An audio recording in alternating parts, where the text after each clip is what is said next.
नेपाल में युवाओं का हिंसक आंदोलन हुआ। केपी ओली की सरकार को उखाड़ फेंका गया और सुशीला कार्की के नेतृत्व में एक अंतरिम सरकार बन गई है। लेकिन इन सब के बीच एक बड़ी रिपोर्ट सामने आई है। नेपाली न्यूज पोर्टल उकेरा ने अपनी एक रिपोर्ट में दावा किया है कि जब हिंसक आंदोलन के बीच पूर्व पीएम केपी ओली जान बचाने के लिए हेलीकॉप्टर की मांग कर रहे थे, तब नेपाल के आर्मी चीफ अशोक राज सिगडेल ने उनके सामने एक शर्त रखी थी कि आपको हेलीकॉप्टर तभी मिलेगा जब आप पीएम पद से इस्तीफा दे देंगे। फिर केपी ओली ने इस्तीफा दिया और उसके बाद उन्हें हेलीकॉप्टर मुहैया कराया गया।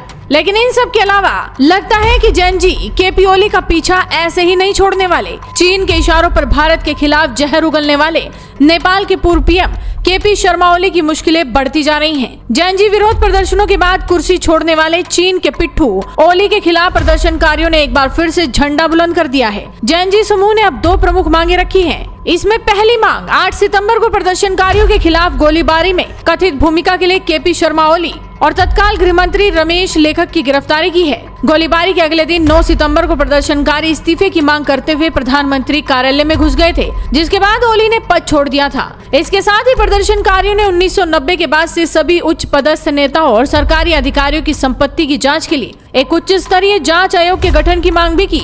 एक प्रेस कॉन्फ्रेंस में विरोध प्रदर्शनों का नेतृत्व करने वाले जेनजी समूह के सलाहकारों में से एक डॉक्टर निकोलस बुशल ने कहा कि केपी शर्मा ओली, रमेश लेखक और काठमांडू के मुख्य जिलाधिकारी छवि रिजाल को तुरंत गिरफ्तार किया जाना चाहिए। बुशल ने तीनों को गोलीबारी के लिए सीधे तौर पर जिम्मेदार बताया, जिसमें 19 कार्यकर्ता मारे गए थे। जेनजी कार्यकर्ताओं ने काठमांडू में सिंह दरबार सचिवालय के पास मैती घर मंडला में ओली और लेखक की गिरफ्तारी की मांग को लेकर धरना दिया, जहां से उन्होंने 8 सितंबर को अपनी विरोध रैली शुरू की थी।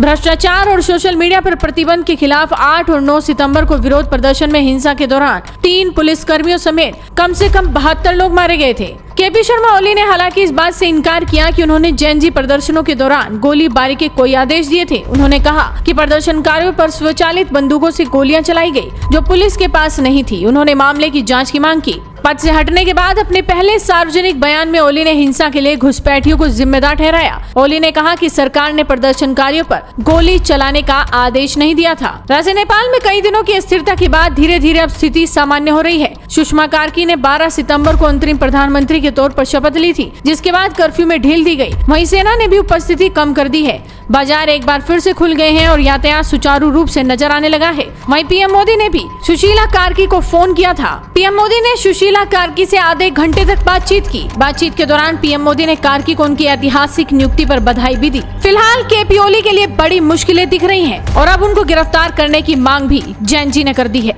वीडियो को शेयर कीजिए और जुड़े रहिए हेडलाइंस इंडिया के साथ।